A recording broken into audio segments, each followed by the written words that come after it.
Hi అండి. Beetroot తోటకూర అండి. బీట్రూట్ తోటకూర, మామూలు తోటకూర, తెల్లది ఏదోది రెండు కలిపి వండుతున్నా అండి. అది కొంచెం ఇది కొంచెం ఉంది. అది పాన్ పెట్టేసి ఒక 3 స్పూన్లు ఆయిల్ వేసానండి. పోపు గింజలు వేసానండి స్పూను, 4 ఎండుమిర్చి వేసానండి.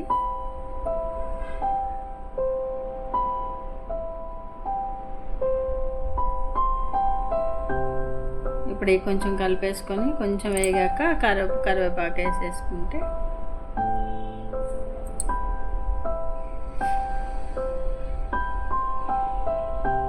పచ్చిమిర్చి, ఉల్లిపాయలండి. ఇది కొంచెం దోరగా వేగాలండి.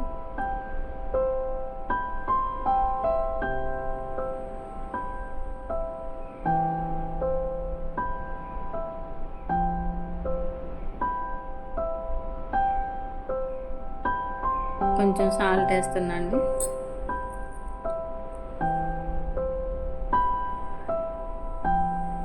కొంచెం పసుపు కూడా వేస్తాను. వేసేసి ఒకసారి కలిపెట్టుకోసుకొని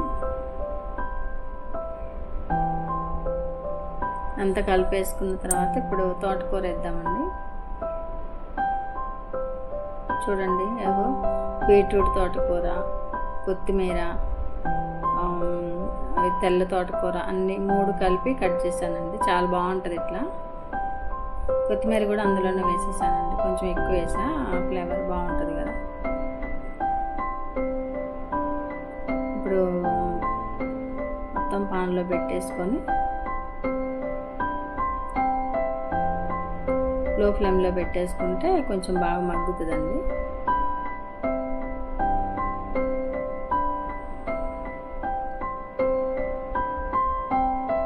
టమాటా ముక్కలు కూడా వేసేస్తున్నా.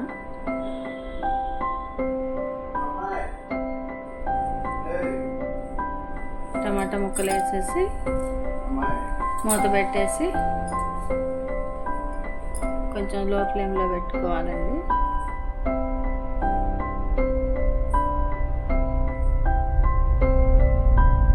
చూడండి, కొంచెం మగ్గింది కదా. ఇప్పుడు కలబెట్టుకుంటే బాగుంటుంది.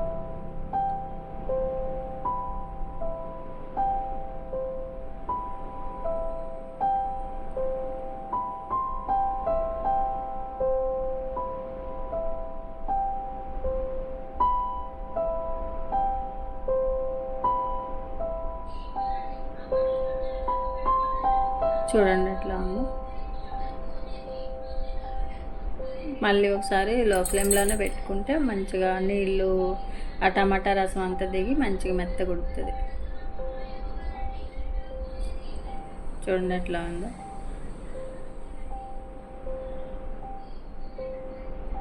చూడడానికి కొంచెం ఎర్రగా బీట్రూట్ ఫ్రై లాగా అనిపిస్తుంది కానండి, టేస్ట్ బాగుంటుంది. మంచిది కూడా ఇది తినడానికి. ఈ తోటకూర కంటే కూడా అది చాలా మంచిదండి. అప్పుడప్పుడైనా తినాలి. స్పూన్ కారం వేస్తున్నా అండి. తోటకూరలో కారము ఉప్పు తక్కువే పడుతుంది.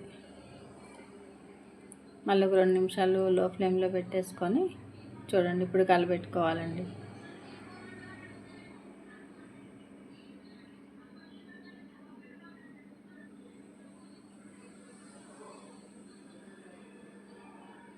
ఆల్మోస్ట్ అయిపోయినట్టే అండి. బాగుంది కదా.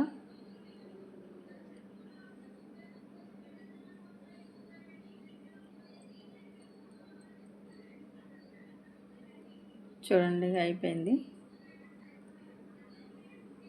కొత్తిమీర అందులో వేసేసుకున్నాం కాబట్టి అందులో అవసరం ఉండదండి. కాకపోతే మంచి స్మెల్ ఉంటుంది, చాలా బాగుంటుంది ఏంటంటే. చూడండి ఎట్లా ఉందో. పిల్లలు కూడా మంచిగా తింటారు, మంచిదండి కూడా.